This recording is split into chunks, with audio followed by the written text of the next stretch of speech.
News 18 India. Karanbir ji 30 seconds में please मुझे ये बता दीजिए। नहीं, मैं इसको कंप्लीट कर लूं मैडम। मुझे 30 सेकंड मुझे दे दीजिए। अच्छा, तो कंप्लीट हो जाएगी मेरी प्रेजेंटेशन जो है। ठीक है। अब एमएसपी की फसलों की जो टोटल कीमत है आज की तारीख में वो लगभग 15 लाख करोड़ रुपया है। उसके 3 पार्ट्स हैं, वो आप अगर दिखाई दे रहा हो तो ये 3 पेन मेरे सामने जो है इनसे समझ लीजिए।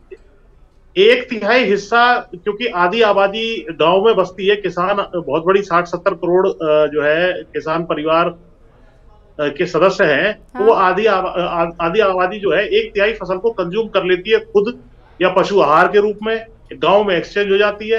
हाँ। लेबर के भुगतान में काम आती है, अगले साल बीज में काम आती है, या कुछ खराब हो जाती है। तो 5 लाख करोड़ की फसल तो हट गई, ठीक है, मार्केट से। हाँ। 5 लाख करोड़ की फसल जो है वो ऑलरेडी एमएसपी पर सरकार अपनी फूड सिक्योरिटी एक्ट के लिए अन रिक्वायरमेंट के लिए खरीद रही है, या गन्ना भी इसमें शामिल है, जो प्राइस प्रेस्क्राइब करती है सरकार, लेकिन खरीदती है मुख्य रूप से प्राइवेट मिल। ये भी हमारी एमएसपी पे बिक गई।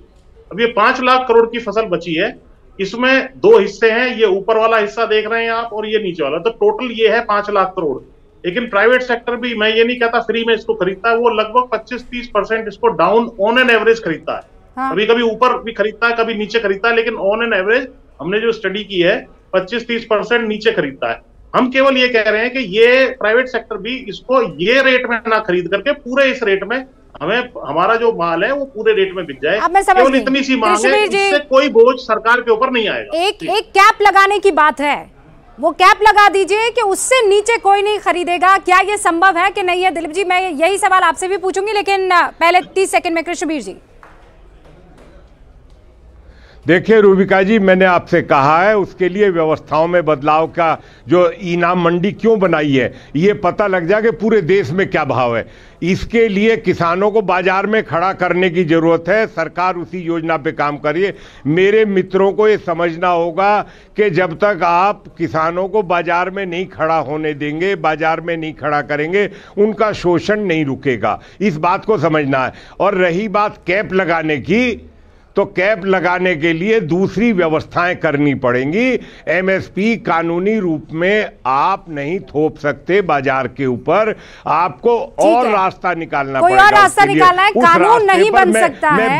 रूबिका जी, मैं बहुत लंबे समय से, मैं भी उस लंबे समय से उस रास्ते को ढूंढने के प्रयासरत हूँ। ओके दिलीप जी, क्या ये संभव है कि नहीं है? देखिए, ये कतई संभव नहीं है कि मार्केट एक जो रेट पर जहाँ पर पहुँचे वो अपना एक इक्विलिब्रियम बनाए, वहाँ के बियॉन्ड सरकार उसको अपने ढंग से तोड़े मरोड़े, ये इतने बड़े देश में संभव नहीं है। नंबर 2, एमएसपी की पॉलिसी तब आई थी जब भारत में भुखमरी थी और अमेरिका से अनाज आता था जहाज से, तब लोग खाते थे। तब था डेफिसिट इकोनॉमी और डेफिसिट था एग्रीकल्चर में। आज हो गया है सरप्लस। कोई राज्य, किसी राज्य को अनाज चाहिए नहीं। हरियाणा का अनाज तेलंगाना कह रहा है नहीं चाहिए, वहाँ पर हम ज़्यादा ज़रूरत से ज़्यादा धान उगा रहे हैं। छत्तीसगढ़ कह रहा है कि हमसे खरीद लो ना 50 लाख टन, हमारे पास एक्स्ट्रा है, हमारा खरीद लो। तो एमएसपी दिल्ली के आसपास जो 400 किलोमीटर के किसान हैं, चूंकि ये सिर्फ 2000-1000 ट्रैक्टर लेकर यहाँ आ जाएंगे, इसलिए पूरी पॉलिसी इनके लिए नहीं चल सकती है, ये संभव नहीं इस देश में। और तीसरी बात कि इस पूरा जो एमएसपी में जो इनकी समृद्धि आई है दिल्ली के आसपास में, इसको क्या उन्होंने यहाँ के मजदूरों को पास ऑन किया है? वो पूरे देश का सबसे सस्ता मजदूर बिहार से उठा के लाते हैं। तो ये भी उतने उदार नहीं है कि हमारी समृद्धि आएगी तो थोड़ा सा हम पास ऑन कर देंगे। तो ये एक्चुअली भारत में ये संभव नहीं है कि 15 या 18 लाख करोड़ लगा के सरकार इतने सारे अनाज खरीदे, तब जबकि सारे गोदाम भरे हुए हैं। किसी राज्य ने आज तक नहीं कहा है पिछले 10 साल में, मुझे नहीं मालूम है कि हमें अनाज आपका चाहिए।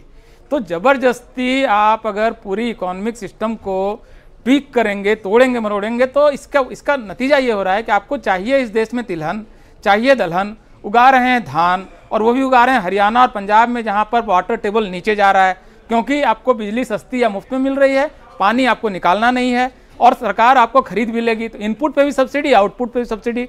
भाई, निर्माण मजदूरों ने कौन सा अपराध कर दिया? उनको आप सब्सिडाइज क्यों नहीं करेंगे? उनको पेंशन क्यों नहीं देंगे? मुझे लगता है सफाई कर्मचारियों को पेंशन क्यों नहीं देंगे? आप पुष्पेन जी, मनोज का एक बार मैं 2 और मेहमान, क्योंकि देखिए ना सर, इतना लंबे साइड से हम लोग पॉइंट उठाए।